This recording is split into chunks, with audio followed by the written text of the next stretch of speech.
C'est parti pour un nouveau numéro d'éclairage, fidèles téléspectateurs de Média Business Télévision. Bonsoir ou bonjour selon l'heure à laquelle vous suivrez cette émission, votre émission éclairage que vous avez l'habitude de suivre. Aujourd'hui, je reçois pour vous encore une fois le pasteur Joseph Kalombo qui nous a manqué pratiquement plus d'un mois. D'ailleurs, on a rediffusé ces numéros, ces prédications, ces enseignements. Et pour ce soir, il est sur ce plateau avec nous ensemble. Bonsoir, pasteur Joseph. Bonsoir. Vous nous avez énormément manqué. On a passé des rediffusions, on a reçu des coups de fil des téléspectateurs. Qu'est-ce qui s'est passé, pasteur ? En fait, on s'excuse auprès du public.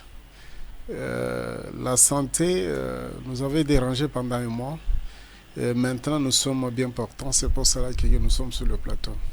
Gloire au Seigneur. Alors, pasteur, nous allons faire comme d'habitude. Avant d'entamer cette émission, vous nous conduisez dans une courte prière. Tout à fait. Ce n'est pas ma parole comme j'ai l'habitude de le dire. C'est la parole du Seigneur.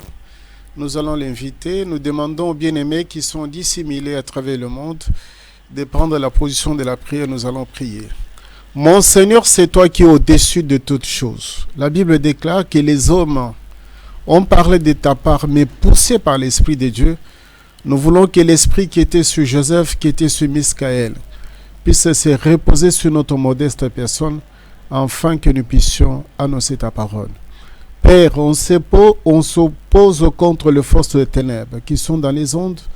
Nous nous renvoyons dans le lieu aride au nom du Seigneur Jésus-Christ. Sois avec nous du début jusqu'à la fin. Nous t'avons ainsi prié au nom du Seigneur Jésus-Christ. Amen. Amen. Merci, pasteur Joseph Kalombo. Nous rappelons aux téléspectateurs qu'il faudrait avoir une Bible à côté, un carnet pour noter les versets bibliques donnés par le pasteur à travers cette émission. Alors, pasteur, qu'est-ce que vous avez prévu pour ce numéro ? Aujourd'hui, nous allons attaquer pratiquement deuxième rangée, parce que nous avons parlé autrefois de première rangée. Première rangée, nous avons parlé de sardoine, nous avons parlé de topaz, nous avons parlé de émeraude. Aujourd'hui, nous attaquons deuxième rangée avec la pierre de escarboucle. Ok. Éclairez-nous, pasteur. Mais avant d'entrer dans les vifs de notre sujet, nous aimerions avec les bien-aimés qui sont à la maison, qui sont éparpillés à travers le monde, de lire l'Écriture sainte. Amen. Nous sommes pratiquement dans Exode 39. Exode 39. Nous allons lire. Nous sommes au 11e verset. Deuxième rangée, une escarboucle, un saphir, un diamant. On s'arrête un peu là-bas. Okay. Aujourd'hui, nous allons commencer avec la pierre d'escarboucle. Comme le présentateur l'a dit, nous voulons faire un petit résumé parce que ça fait longtemps qu'on n'est pas passé. On faisait que de rediffusion au niveau de la chaîne. Nous voulons dire que nous sommes dans le grand thème intitulé « Les 12 pierres précieuses qui étaient sur le pectoral d'Aaron ». Quel est l'enseignement que nous pouvons tirer de ça ? C'est les 12 pierres précieuses. Nous avons dit que le chiffre 12, c'est la combinaison de 3 fois 4. 3, c'est le chiffre de la manifestation de notre Seigneur. Comme les autres, d'une façon abusive, ils disent qu'il y a 3 personnes en Dieu, mais en réalité, il n'y a qu'une seule personne qui s'est manifestée de 3 manières. En tant que Père, en tant que Fils, en tant que Saint-Esprit. Le chiffre 4, nous avons dit que ce sont les 4 attributs de Dieu, parce qu'il y en a ceux qui ont la confusion, qui se posent la question, est-ce que Dieu peut être appelé un homme ? Oui. Si vous regardez tout autour du trône, on vous dit qu'il y a 4 êtres, ce sont les 4 attributs de Dieu. Dieu peut prendre aussi la forme humaine, il peut prendre la forme de veau, il peut prendre la forme, n'est-ce pas, de l'aigle et la forme des lions. La forme de l'homme, nous voyons, la parole de Dieu nous dit dans le livre de Jean qu'au commencement était la parole était avec Dieu et la parole était Dieu. Et la parole est descendue la parole s'est faite chair.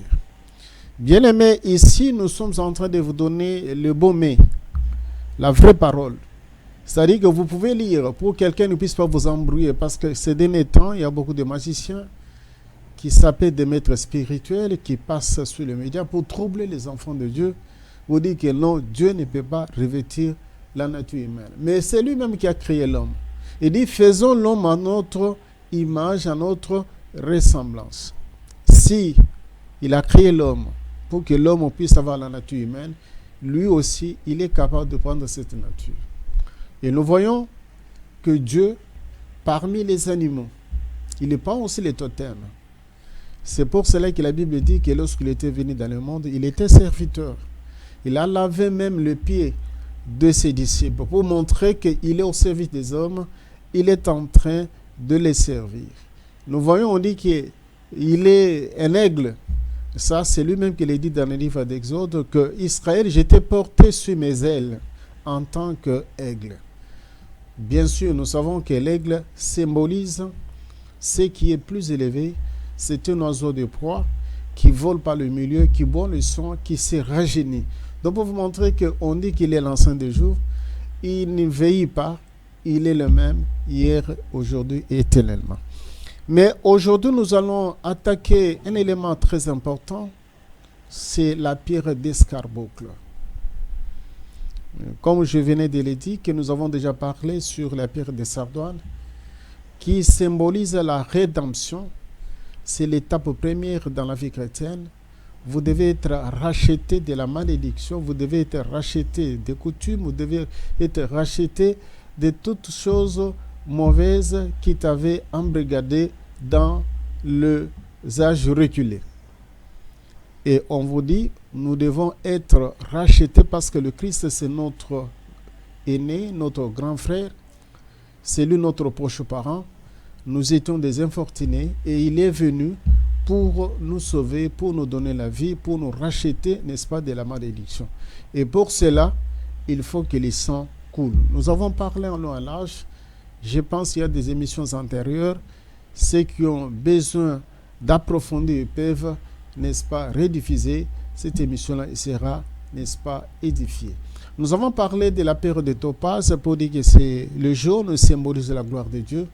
Un bon enfant de Dieu, un bon serviteur de Dieu doit être couvert de la gloire de Dieu. Et nous avons dit qu'il faut être très prudent pour être réellement couvert de la gloire de Dieu. Il faut aimer, n'est-ce pas, la sanctification. Il faut haïr le mal, c'est-à-dire qu'il faut avoir la haine du mal. Nous avons typifié que dans la maison du Père, dans les temps reculés, il y avait ce que nous appelons des vendeurs. Il y avait des vendeurs de bœufs, des vendeurs de pigeons, les vendeurs des échangeurs mais des monnaies. Ils étaient dans la maison du Père. Et nous avons dit l'autre fois pour dire que ces pratiques font surface pour le moment. Nous avons ce que nous appelons des dadis, ce que nous appelons des pères spirituels. Mais en réalité, l'Église est inféodée pour le moment. Il y a trop de magiciens, trop des enfants des ténèbres qui se sont introduits dans la maison du Père. C'est là où nous avons mis l'accent qu'il faut être comme Siméon, l'homme qui avait la haine du mal en lui, qui ne voyait pas, qui ne tolérait pas que le mal puisse se commettre dans le lieu saint. Nous avons parlé en long et large et nous avons attaqué la troisième pierre, la pierre de émeraude, pour dire que l'émeraude, la couleur tout d'abord d'émeraude, c'est la prospérité.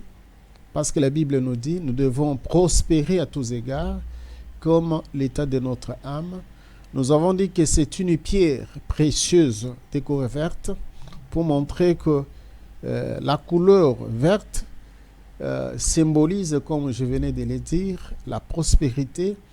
Et sur cette pierre, le nom qui était gravé, c'était le nom de Lévi. Et on dit sur Lévi, il y avait des paroles prononcées sur Lévi. On dit que sur Lévi, il y avait des paroles pour dire que les Tumim et les Urim sont confiés à l'homme saint. L'homme saint qu'on est en train de parler ici, c'était Lévi. Et nous avons, n'est-ce pas, creusé, entré en profondeur pour dire qu'en Israël, celui qu'on avait confié, ou bien la tribu qu'on avait confié, les sacerdoces, c'était la descendance de Lévi. Lévi, pourquoi Lévi? Parce que Lévi, on lui avait confié la charge de traiter les affaires de Dieu, c'est-à-dire de faire le travail de Dieu. Et dans cette famille, il y avait trois descendants. J'ai parlé des Merarites. Il y avait aussi Kershon, des Kershonites. Ils avaient des Kéatites. Donc, toutes ces familles ici, chacun, il avait aussi une tâche dans la maison du Père. C'est ainsi que tous ceux qui sont des descendants de Lévi, on les appelle les Lévites. Ce sont eux qui faisaient le travail dans le sanctuaire. Et nous avons dit qu'il y avait de bonnes paroles qu'on avait prononcées sur Lévi. C'est Lévi qui détenait, n'est-ce pas, la révélation. C'est Lévi qui faisait le travail de Dieu. C'est Lévi qui était considéré comme étant l'homme saint. Nous ne voulons pas rentrer en arrière, vu le temps nous sommes partis. Nous voulons directement attaquer la pierre de escarboucle. Comme nous venons de le dire, comme nous l'avons déjà annoncé dans l'émission antérieures, que nous allons nous focaliser, nous allons nous appesantir sur 3 éléments. Le premier élément, c'est le nom. Le deuxième élément, c'est la couleur. Le troisième élément, ce sont les paroles prononcées sur la pierre. En fait, comme nous l'avons déjà annoncé dans l'introduction, la pierre, c'est le niveau le plus élevé en Christ. Pourquoi nous disons que c'est le niveau le plus élevé? Parce que la maison de l'Éternel, elle est bâtie avec des pierres précieuses. Et non avec des briques, mais avec des pierres. Ce n'est pas le moulin de Carigres, mais ce sont des pierres précieuses qui sont taillées, qui brillent, des pierres qui ont des formes. Ce n'est pas moi qui le dis, c'est le bien-aimé Pierre qui le dit, que la maison de l'Éternel, elle est composée des pierres vivantes et des pierres précieuses. L'autre fois, lorsque nous avons parlé de la création des choses nouvelles, nous allons parler que Dieu, dans la suite du temps, va créer ce que nous appelons le nouveau cieux et la ville sainte, la nouvelle ville où les bien-aimés, ils seront là comme étant leur ville. Nous avons dit que dans la ville est ornée avec des pierres précieuses. Nous avons dit qu'il y a la pierre le 12 pierres que nous avons énumérées qui composent, n'est-ce pas, l'ornement de cette ville-là. Nous ne voulons pas encore faire marche en arrière, nous avançons. Mais ici, nous sommes en train de vous montrer que ce sont des pierres, n'est-ce pas, qui composent la maison de l'Éternel. Pourquoi des pierres? Parce que lui-même, il est la pierre angulaire, il est la pierre d'achoppement, il est la pierre rejetée par le bâtisseur. Ce n'est pas moi qui l'ai dit, ce sont les Écritures saintes. Et lorsque nous entrons aussi en profondeur, on nous dit que la chaise, dans d'autres termes, le trône de Dieu, sur le trône, on dit qu'on a vu la personne qui est assise sur le trône, il a la forme d'une pierre. Jean nous montre que la personne qui est assise, le visage a 2 faces, sardoine et jaspe, pour montrer qu'il est le premier, qu'il est le dernier, qu'il est l'alpha, il est l'oméga. Mais notre bien-aimé Ézéchiel, il dit que le trône en soi, c'est la pierre de saphir. Et notre bien-aimé Daniel, lui, il a vu que le corps de notre Seigneur, de notre Maître, de notre Dieu, il dit que c'est la pierre des chrysolites. Lorsque nous allons avancer, nous allons nous appesantir aussi sur ça, sur la pierre des chrysolites. Mais Moche, avec les différents anciens, et ils avaient vu que le pied, c'était la pierre des saphirs, pour vous montrer que la globalité de l'Éternel, c'est la pierre. Donc la pierre dans toute sa diversité. Donc ce sont ces diversités-là que nous sommes en train de décortiquer petit à petit. Mais aujourd'hui, nous allons parler de la pierre de escarboucle. Nous allons parler tout d'abord, n'est-ce pas, du nom. Ici, c'est le bien-aimé, le Père aimé, nous pouvons lire. Allez-y, pasteur, éclairez-nous dans la Bible. Nous sommes dans les livres de Genèse 29, verset 35. Genèse 29, verset 35. Ok. Elle devint enceinte et enfantant un fils. Elle dit, cette fois-ci, je louerai l'Éternel. C'est pourquoi elle lui donna le nom de Juda. Elle cessa d'enfanter. On s'arrête un peu là-bas. Ici, nous voulons directement parler du nom qui était gravé sur la pierre d'escarboucle. C'est le nom de Juda. C'était le nom de Juda. Enfin, on est en train de nous présenter la femme. C'est la femme qui nomme. C'est la femme qui donne le nom à l'enfant. Et cette femme, c'est Léa. La femme qui n'était pas aimée. La femme qui n'avait pas de considération devant le mari. Mais la femme qui lui a enfanté 4 fils. Lorsqu'on dit que Léa cessa d'enfanter, dans la coutume juive, selon le Moyen-Orient, on ne compte pas des filles. On compte que des hommes ou des fils. Ici, nous ne pouvons pas dire que Léa elle avait enfanté que 4 enfants. Parce que nous voyons que Jacob avait aussi une fille qu'on appelait Dina, qui était déshonorée par les gens de Shichem. Est-ce que Dina, elle était la petite sœur ou bien la grande sœur de Juda? On ne sait pas. Parce que la Bible n'a pas parlé, nous ne voulons pas faire de commentaires. Mais ici, nous voulons que les bien-aimés qui vont nous suivre puissent retenir que Jacob, il avait plus de 12 enfants. Mais ici, on a énuméré que les fils.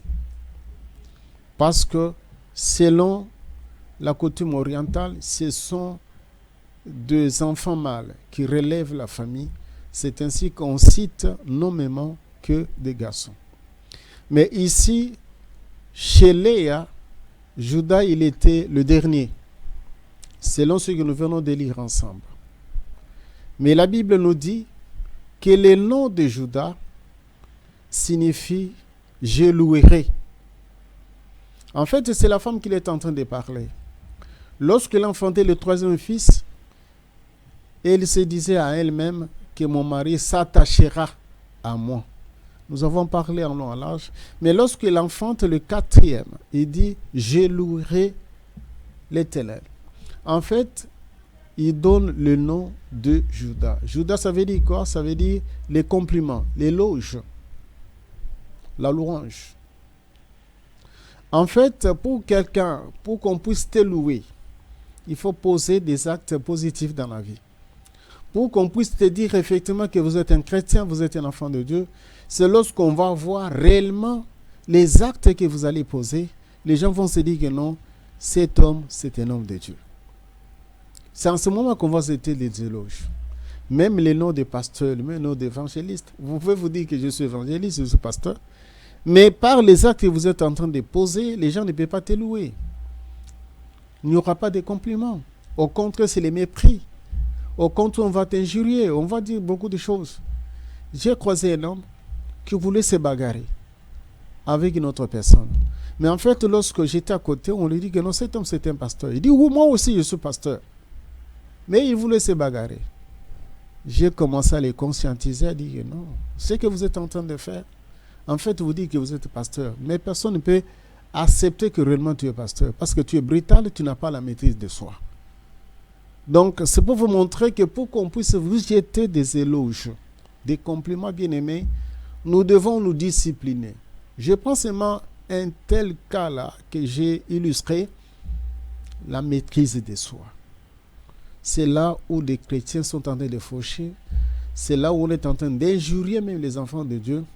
Parce qu'il suffit seulement de le bousculer. Vous sentez effectivement qu'il va sortir des choses nauséabondes. Et directement, on dit que non, ce n'est pas un homme de Dieu, ce n'est pas un enfant de Dieu, c'est un criminel, c'est un bandit, tout ça, mais qui se sont introduits dans la maison du Père éternel. Ici, nous voulons inciter le bien-aimé que nous devons réellement porter le nom de Judas, le nom qui illustre la louange. On doit te louer pour qu'on puisse te louer, pour qu'on puisse te complimenter. Vous devez refléter en vous réellement qu'il y a les actes positifs. Les actes positifs, c'est ce que nous vivons dans la vie courante, que nous devons illustrer pour que les gens puissent dire effectivement que nous sommes réellement les enfants de Dieu. Donc, ce sont les actes positifs. C'est à partir des actes positifs dans ma société, il y en a plusieurs. Si je commence à énumérer les actes positifs, nous allons faire même 2 heures de temps. Mais ici, je suis en train de vous dire, je prends un cas d'église d'Antioche. C'est là où tout a commencé de là. Parce que tout d'abord, on dit que ces gens, ils étaient disciplinés. Ils reflétaient par les actes qu'ils posaient. Ils reflétaient réellement l'image des petits Christ. C'est là où sortit même le nom des chrétiens. Pour dire petit Christ. C'est-à-dire qu'on voyait en eux la vie d'un enfant de Dieu, la vie du Christ en eux. C'est ainsi qu'on les a baptisés. On a donné le nom des chrétiens. Pour le moment, n'importe qui prend ces noms d'une façon abusive. Au lieu de parler des croyants, mais les gens parlent des chrétiens. Chrétien, c'est très fort. Ce n'est pas moi qui l'ai dit, c'est la parole de Dieu. C'est le petit Christ. Alors, vous voyez, quelqu'un, il est dans la fornication, il est dans des actes ignominieux, mais il s'est dit qu'il est chrétien. Mais il ne comprend pas les termes qu'il est en train d'employer. Au moins, tu peux dire que non, tu es croyant, tu crois que Dieu existe, mais en réalité, tu ne reflètes pas les actes positifs qui montrent que Christ est déjà entré dans ta vie. C'est là que nous voulons que les bien-aimés puissent saisir.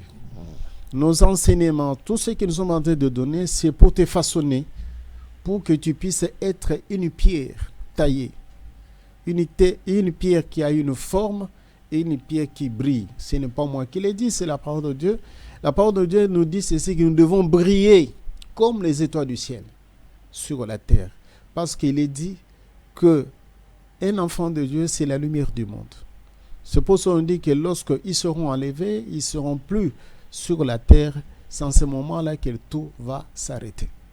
Mais tant que nous sommes le sel, nous sommes la lumière du monde. Pour être la lumière du monde, il faut refléter.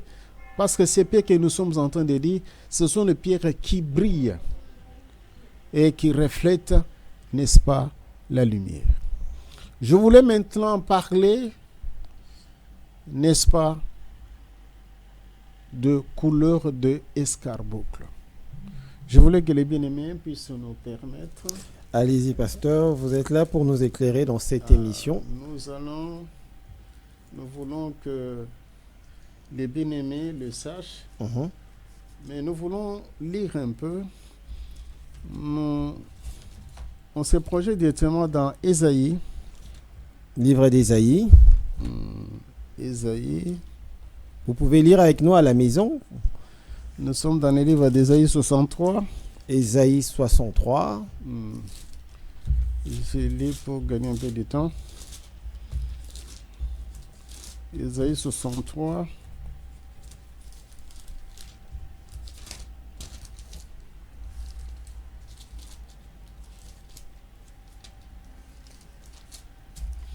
Je commence au premier verset. Ok. C'est là où nous allons nous attarder pour aider les bien-aimés. Qui est celui-ci qui vient d'Édom et de Bosra, en vêtements rouges, en habit éclatant, et se redressant avec fierté dans la plénitude de sa force? C'est moi qui ai promis le salut, qui ai le pouvoir de délivrer. Pourquoi tes habits sont-ils rouges et tes vêtements comme le vêtement de celui qui foule dans la cuve? J'étais seul à fouler au pressoir, et nul homme d'entre les peuples n'était avec moi. Je les ai écrasés, je les ai foulés plutôt dans ma colère et je les ai écrasés dans ma fureur. Leur sang a réjali sur mes vêtements et j'ai souillé tous mes habits. Je m'arrête un peu là-bas. Amen. Je suis en train de parler de la couleur des escarboucles. Je voulais faire la nuance. Je voulais que les gens ne puissent pas avoir de la confusion. Escarboucle, c'est une pierre de couleur rouge profond, incandescent. C'est-à-dire qui reflète le sang. En réalité, le sang. C'est ça la couleur de escarboucle. C'est le rouge.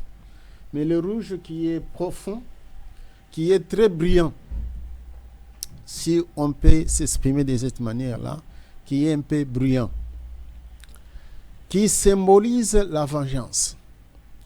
C'est pour cela que nous avons pris ces versets, le chapitre 63, 1 jusqu'à 3, Ésaïe. Ici, on nous montre que c'est la pierre qui symbolise la vengeance. Pour vous montrer que Dieu, il est fidèle. Il est bien organisé. Chaque chose a son temps.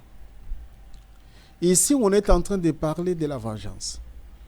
Je ramène les bien-aimés dans les Écritures saintes, on dit à moi la vengeance. Tu ne peux pas te venger, les bien-aimés, mais il y a quelqu'un qui a promis, quelqu'un qui viendra dans la suite du temps pour te venger. C'est ainsi qu'on est en train de parler que les enfants de Dieu, nous sommes des brebis. Les gens ne comprennent pas ces termes, parce qu'il y a deux termes qu'on utilise réellement dans la parole de Dieu, soit brebis, soit biche. Pourquoi les termes brebis? Pourquoi les termes biche? Ce sont des animaux qui n'ont pas de défense, qui ne se défendent pas, mais qui ont sous leur responsabilité les gens pour le couvrir, pour le protéger. Parce que lorsqu'on parle des brebis, on va directement à un berger. Il est là pour le protéger. Et lorsqu'on parle du bûche, il y a quelqu'un pour le protéger. En fait, nous, les enfants de Dieu, nous avons quelqu'un qui nous protège. Lorsque je suis en train de parler sur ça, j'ai béni mon Seigneur. Amen. Parce que j'ai traversé un moment où j'étais réellement attaqué. Et l'attaque n'a pas terminé, ça va continuer, mais je sais que le protecteur est là. Amen. C'est pour cela que je suis en train de dire qu'un enfant de Dieu doit s'identifier à cette pierre pour dire que non, il y a quelqu'un qui viendra pour te venger, bien-aimé. Même si aujourd'hui les sorciers sont en train de t'agacer, de te malmener, mais sachez qu'il y a quelqu'un qui va te venger. Il y a quelqu'un qui fera partout le monde pour te protéger.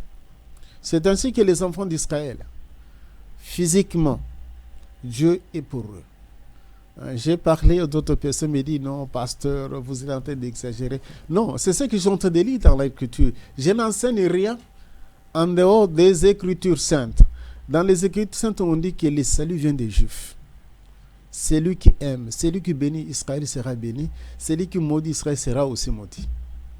Israël même en chair, ça c'est l'apôtre Paul qui nous dit, ne croyez pas que Dieu il a rejeté son peuple, c'est pour un temps. Il est en train de typifier, il utilise un langage imagé, en disant qu'Israël c'est l'olivier naturel, nous sommes des oliviers sauvages. Mais on a mis de côté, on nous a hantés à l'olivier naturel. Nous qui autrefois nous étions des oliviers sauvages. Mais il dit dans la suite du temps, Dieu va récupérer son peuple. Mais ici, lorsque je suis en train de parler sur la pierre d'escarboucle, la couleur me renvoie à la notion de vengeance. C'est Dieu qui venge, qui est en train de venger ses siens et qui va le faire. Présentement, dans le futur, il va le faire. Donc, vous devez avoir vos apaisements et dormir aussi tranquillement, mais d'être dans les domaines de la sanctification et de la purification, d'obtempérer à ses préceptes, à ses ordonnances. Là, vous êtes en sécurité. Il va te venger. Ici, lorsque l'on est en train de parler, Ésaïe, le prophète Ésaïe, nous projette dans le futur. Ici, c'est lors de la bataille d'Armageddon. Dieu va se souvenir de ses siens. Dieu viendra pour écraser les impies, les sorciers, les féticheurs, les magiciens qui tourmentaient les enfants de Dieu. Même présentement, Dieu peut le faire d'une façon individuelle. Mais ici, on est en train de parler le temps arrêté où il prendra la forme d'un lion, où il va accomplir réellement la tribu des lions indomptables de la tribu de Juda. Vous allez voir ça lorsque nous allons entrer en profondeur, en décortiquant les paroles prononcées par Jacob. Mais je suis au niveau rien que de la couleur, les symboles de la vengeance. Dieu viendra dans la suite du temps, quoique d'autres personnes ne le savent pas, il viendra pour venger ses siens. Te venger, mais venger moi aussi, et les autres qui aimeront dans la suite du temps son avènement. C'est pour cela que la Bible dit qu'on a vu au ciel un être qui avait la forme d'un lion. Et nous voyons Jean qui crie lorsqu'on a dit « Voici le lion indomptable qui est digne ». Mais lorsque le regarde très bien, ce n'est pas le lion qui se met debout. Parce que ce n'est pas l'époque du lion. L'époque du lion viendra. C'est le moment que nous sommes en train de parler. Il va réellement prendre la forme du lion pour dévorer. Lorsqu'on parle du lion, c'est un animal féroce, un animal qui mange la chair fraîche et qui boit le sang. Ce n'est pas pour rien on dit qui est celui-là qui vient de Bosra avec les habits rouges. Il dit c'est moi l'Éternel qui avait promis le salut et qui avait promis aussi de venger. Je pense que nous pouvons rentrer pour que les bien-aimés sachent que le pasteur ne fait pas de commentaires. C'est ce qui est écrit. Et on dit ceci. D'accord. Je les ai foulés dans ma colère. Je les ai écrasés dans ma fureur. J'ai souillé tous mes habits. Car un jour de vengeance était dans mon cœur. L'année de me racheter est venue. Voilà. Donc je n'invente rien. Je suis là pour, n'est-ce pas, vous plonger dans les Écritures et non pour vous faire la peur, pour vous montrer que soyez sereins, restez dans l'observance de la parole de Dieu, intériorisez cette parole, Dieu va t'évanger dans la suite du temps.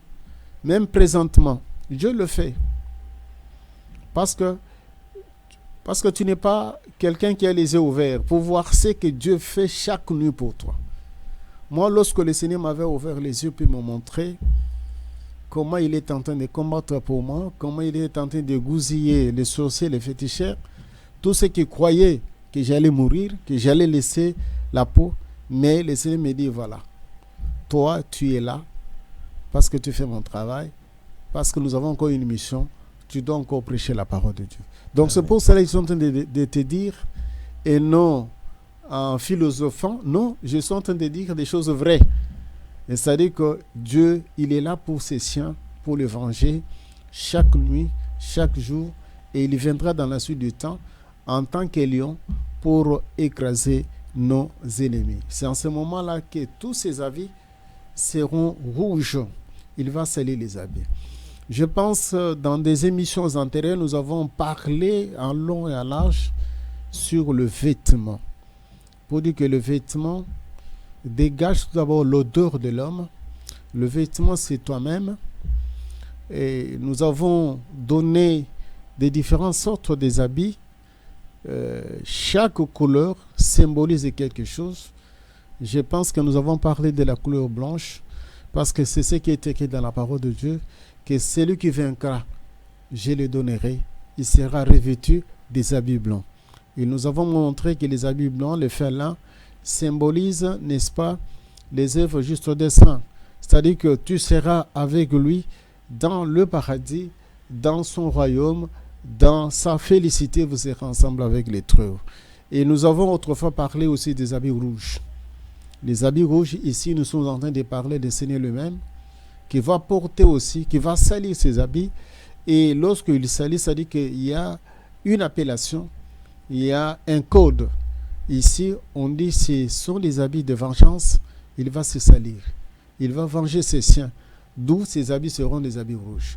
Mais nous savons que dans ce monde, ceux qui sont de l'autre côté, ils font des cérémonies avec les habits rouges.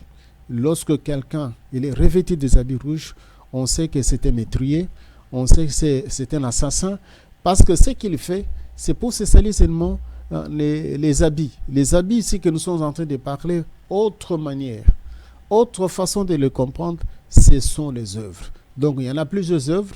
Il y a les œuvres justes, il y a les œuvres mauvaises. Ici, lorsqu'on parle des œuvres mauvaises, c'est-à-dire que nous voyons directement ceux qui sont dans notre camp. Ne soyez pas étonnés lorsque vous voyez votre pasteur, il est habillé en rouge, il faut des messes, tout ça. Il faut le voir sous cet angle-là. Que non, c'est quelqu'un qui n'est pas dans le bon. Qu'on ne vous trompe pas. Ici, nous, on vous donne le mets succulent. On vous donne des mets très clairs pour que vous puissiez être affirmés dans la parole de Dieu.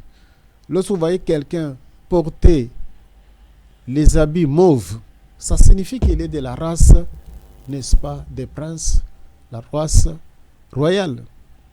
Donc, les habits symbolisent quelque chose. Ce n'est pas pour rien. Il y a les habits réellement dédiés au roi, aux princes, aux princesses.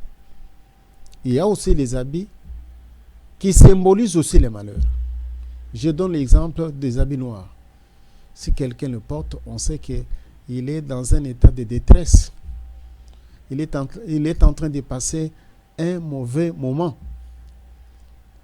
C'est pour cela que si vous lisez l'Apocalypse, on dit qu'on a vu un cheval noir. Celui qui le montait, c'était le deuil, c'était la famine.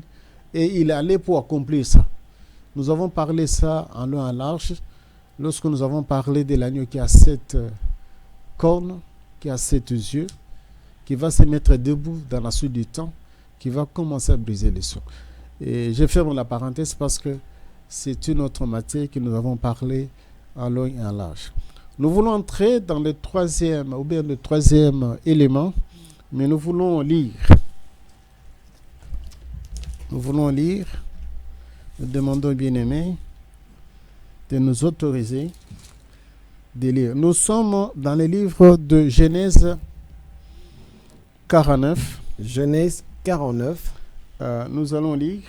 Amen. Nous sommes au 8e verset. Genèse 49, 8e verset. C'est les paroles prononcées par le patriarche Jacob. Il dit ceci: Judas, tu recevras les hommages de tes frères, ta main sera sur la nuque de tes ennemis, les fils de ton père se prosterneront devant toi. Je m'arrête un peu là-bas. C'est tellement profond.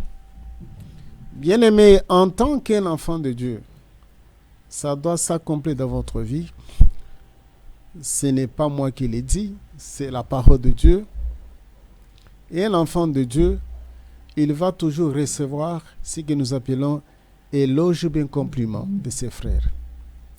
Ici, on est entré, c'est Jacob, il se sentait qu'il était pratiquement au sort de sa vie, que le départ était proche. Dans d'autres termes, la mort. Il a senti, il a appelé ses siens, précisément ses enfants, pour commencer à les bénir. Ce sont les paroles de Jacob. Bien aimé, il faut aimer dans la vie qu'on puisse te bénir et non te maudire. Prononcer des belles paroles et non des paroles mauvaises. Parce que ce que les gens ignorent, chaque nuit ici, ceux qui sont de l'autre côté, ils font ce que l'on appelle les incantations. sur nous. Mais la Bible nous protège, la Bible nous montre que la divination et l'incantation ne peut rien, ou bien la divination ne peut rien faire contre Jacob. Jacob qu'on est en train de parler, c'est toi et moi, qui sont déjà dans la parole de Dieu. Parce qu'ici, je voulais ouvrir encore une autre parenthèse, pour montrer aux gens que nous sommes aussi des descendants de Jacob spirituellement.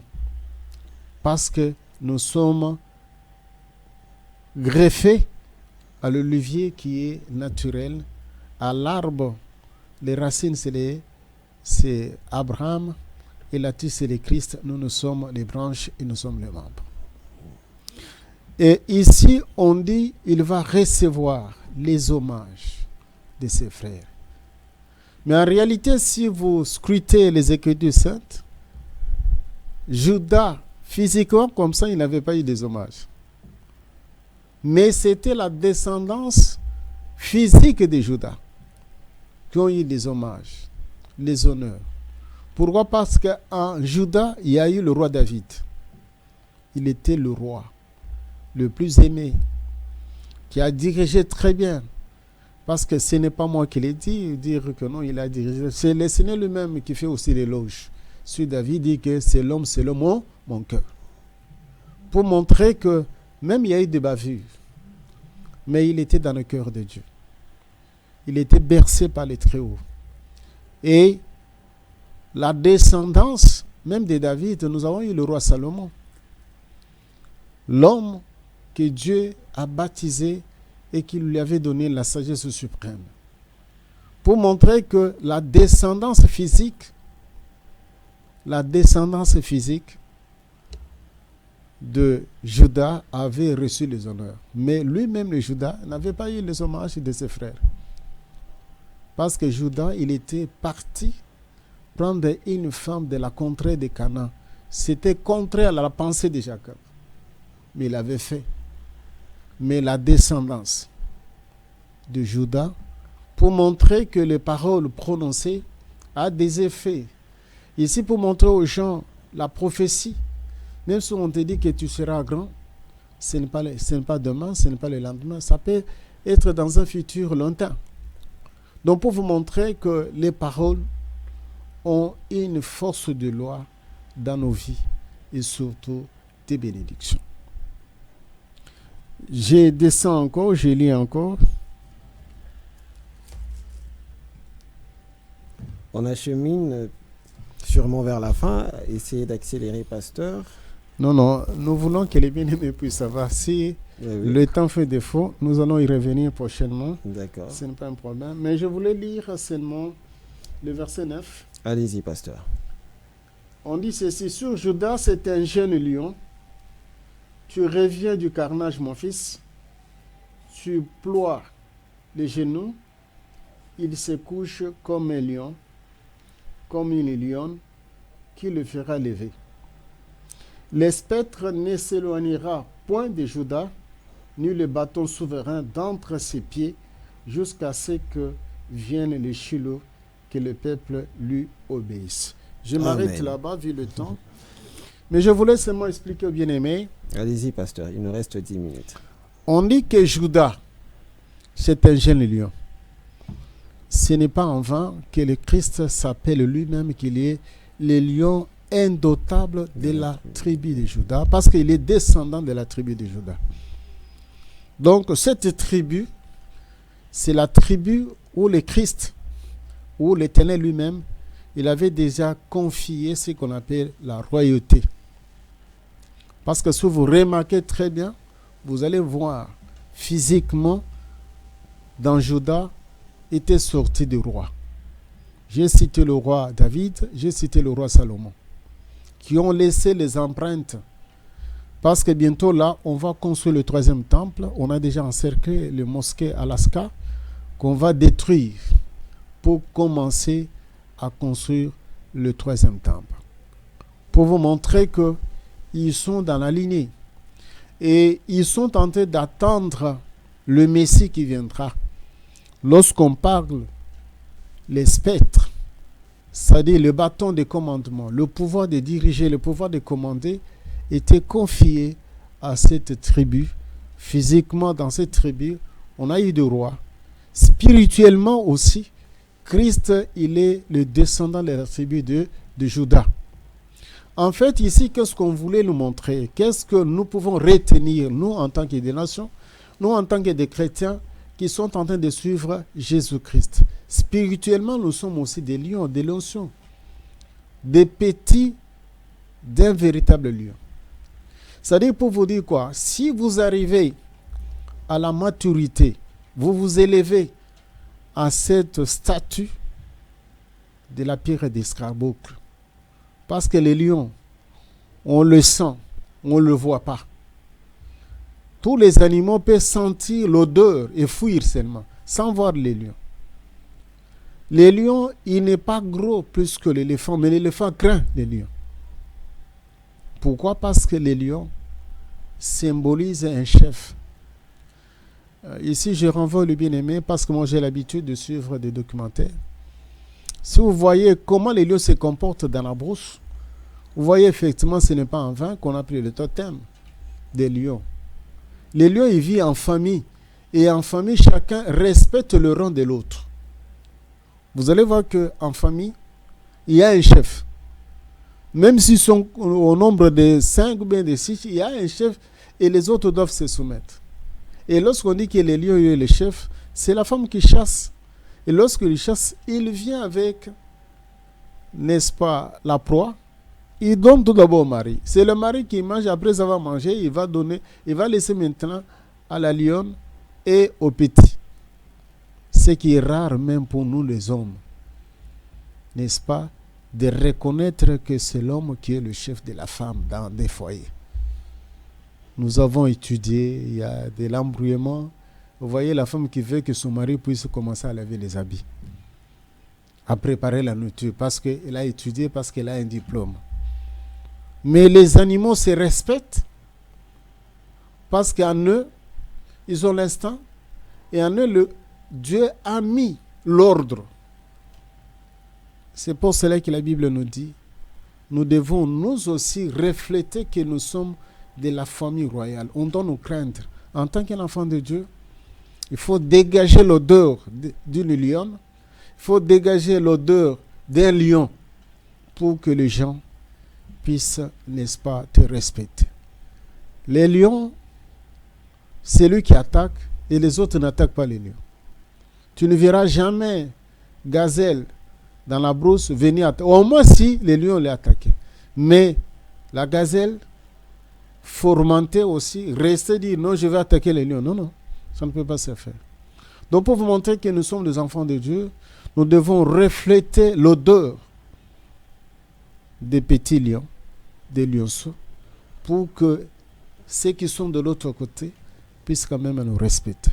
Vu le temps nous est imparti, on s'arrête sur le 10e verset. N'est-ce pas? Nous sommes dans le livre de Genèse 49. Nous sommes au verset 10. Nous vous demandons, vous qui serez à la maison, vous allez aussi lire. Dieu va vous aider. Mais à la prochaine émission, nous allons aussi creuser, nous allons aussi entrer en profondeur. Que mon Seigneur, qui est votre Seigneur, puisse le bénir nous tous. Que Dieu soit avec vous. Merci, pasteur Joseph Kalombo. Vous nous avez fait du bien par rapport à cet éclairage, cet enseignement de 12 pierres précieuses. Alors, j'ai essayé de retenir quelques questionnaires de nos téléspectateurs. On va aller quand même, on va sélectionner. Il y a un frère qui demande sur la différence, sur les différentes pierres citées. Il part sur les différentes pierres citées. Nous retrouvons l'émeraude sur terre et les autres pierres, peut-on le retrouver aussi sur terre? En fait, il a posé une bonne question. En fait, toutes ces pierres que nous sommes en train de décortiquer, qui fait la beauté même de l'évangile, ce sont les pierres qui se trouvent sur terre. Les pierres qui se trouvent sur terre. Ici, nous avons pris que les 12 qui étaient sous le pectorat d'Aaron. En fait, Aaron et ses siens, ils étaient en Égypte. L'Égypte, lorsqu'on parle de l'Égypte, dans ce que nous connaissons, ce qu'on appelait l'Égypte antique, c'était même la Somalie, c'était même le Soudan, c'était même l'Éthiopie. Tous ces pays-là, regroupés, formaient l'Égypte. C'est pour cela que les gens parlent que la civilisation, c'était à partir même de l'Afrique. C'était le pays qui était le plus avancé. Alors, en sortant de l'Égypte, l'Égypte symbolise l'Afrique.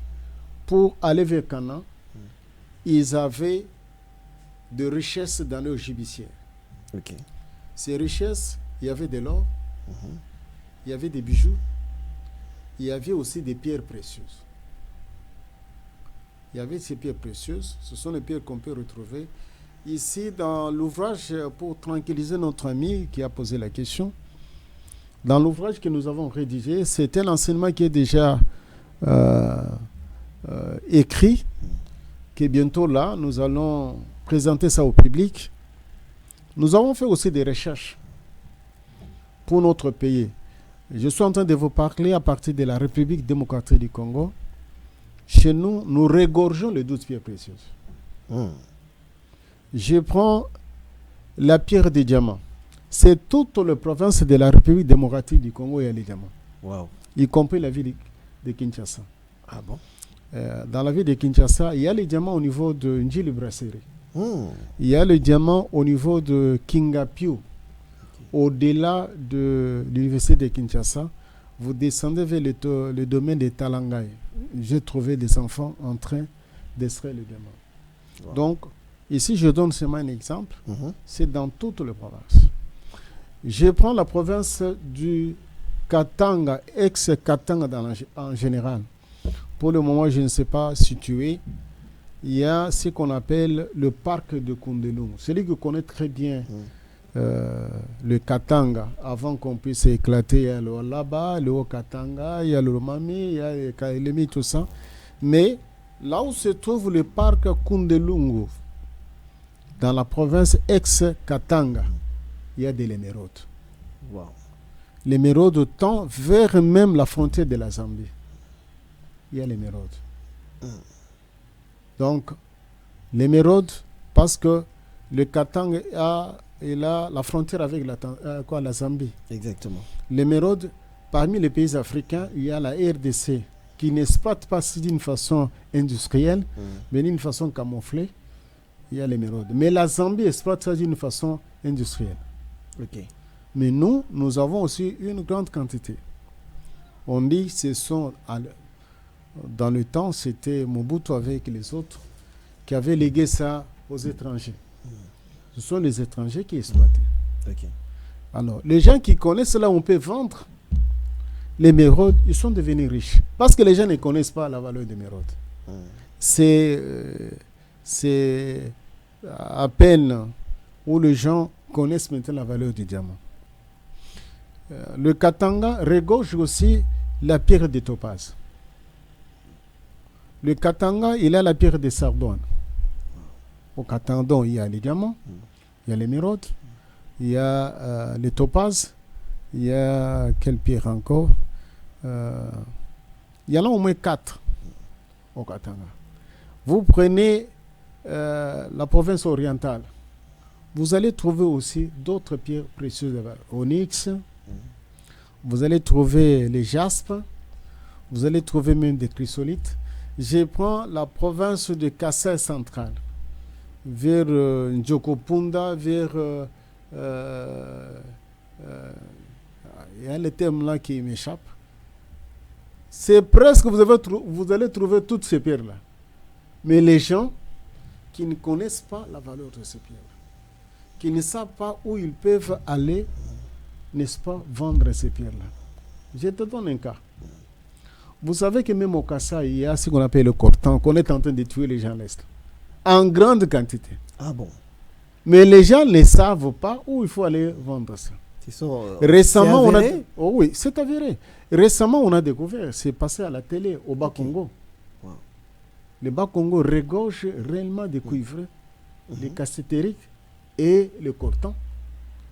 Lorsque je suis parti au Bas-Congo, envoyer seulement des rochers, il y a des minéraux. C'est parce que les gens n'ont pas fait de recherches.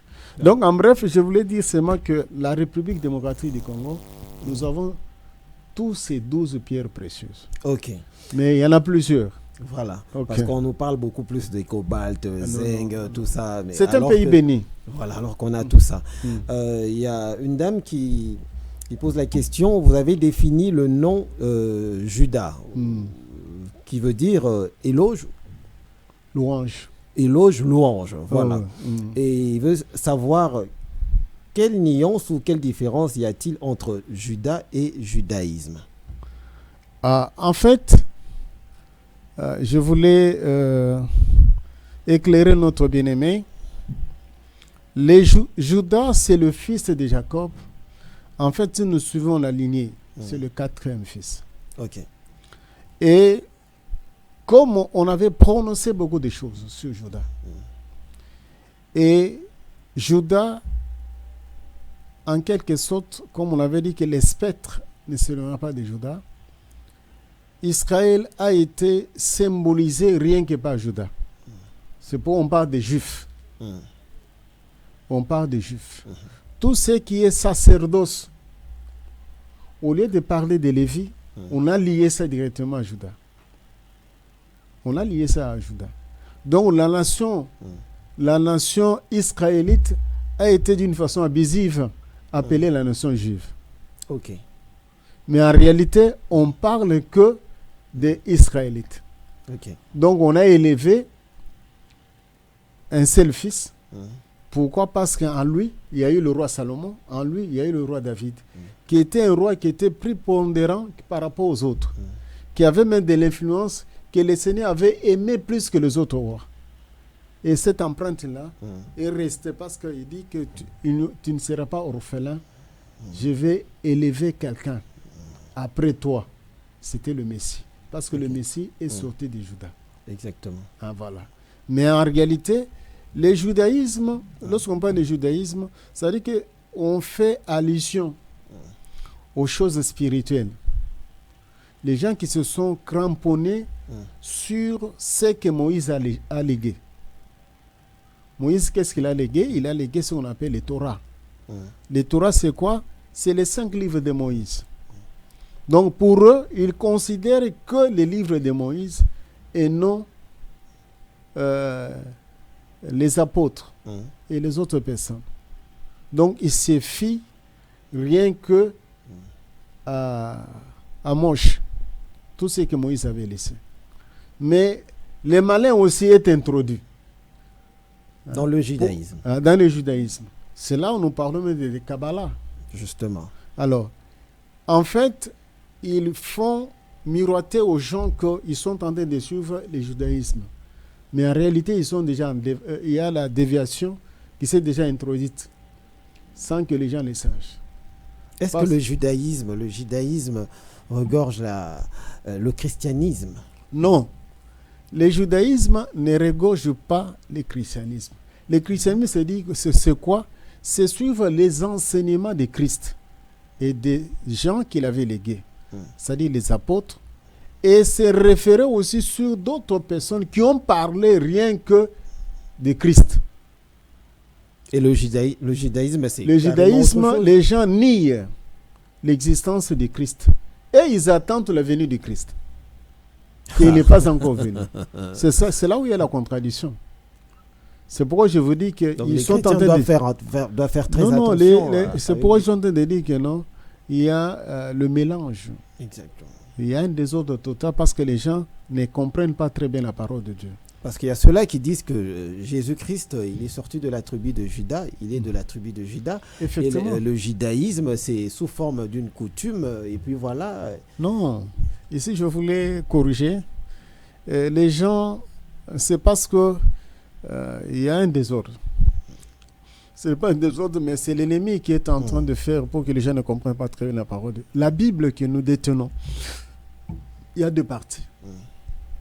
Il y a l'Ancien Testament et le Nouveau Testament. Exactement. La Bible que nous détenons, il y a ce qu'on appelle la vie de Christ, la vie de Dieu. il y a aussi les coutumes léguées aux Juifs. Lorsque je dis les coutumes, c'est la façon de se conduire dans la communauté sur terre. Exact. C'est pourquoi dans la Bible, on a tiré même des lois. Le droit qu'on est en train de parler aujourd'hui, le droit, les tribunaux, tout ça, c'est calqué dans la Bible. Donc c'est la vie sur terre.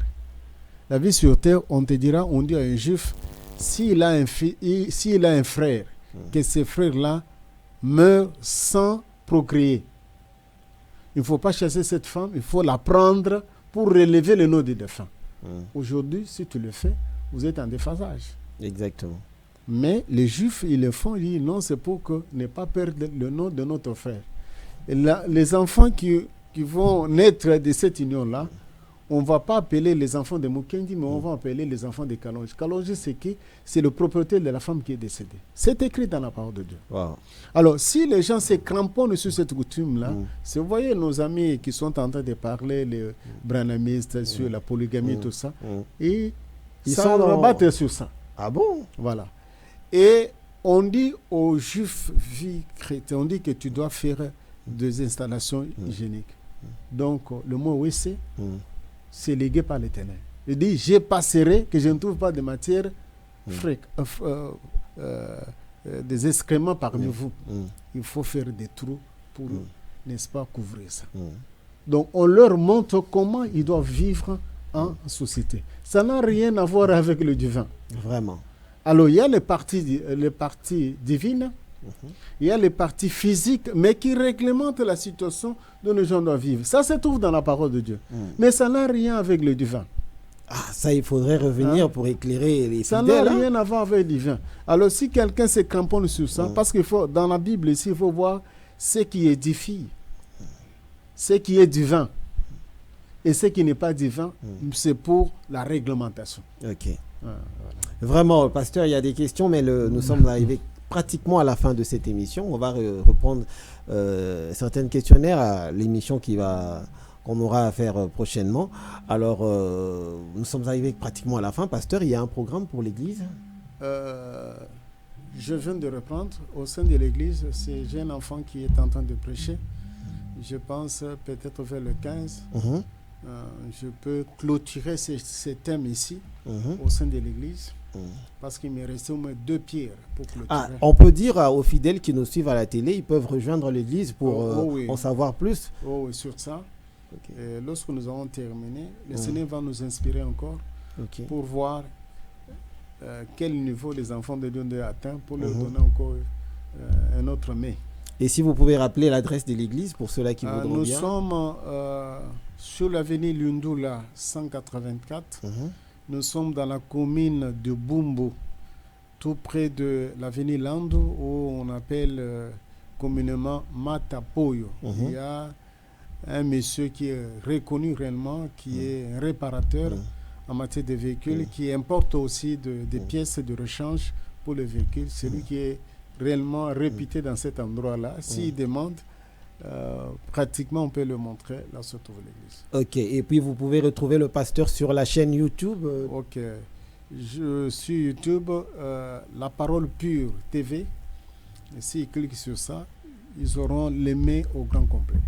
Merci pasteur Joseph Kalombo, c'est toujours un plaisir de vous avoir sur ce plateau.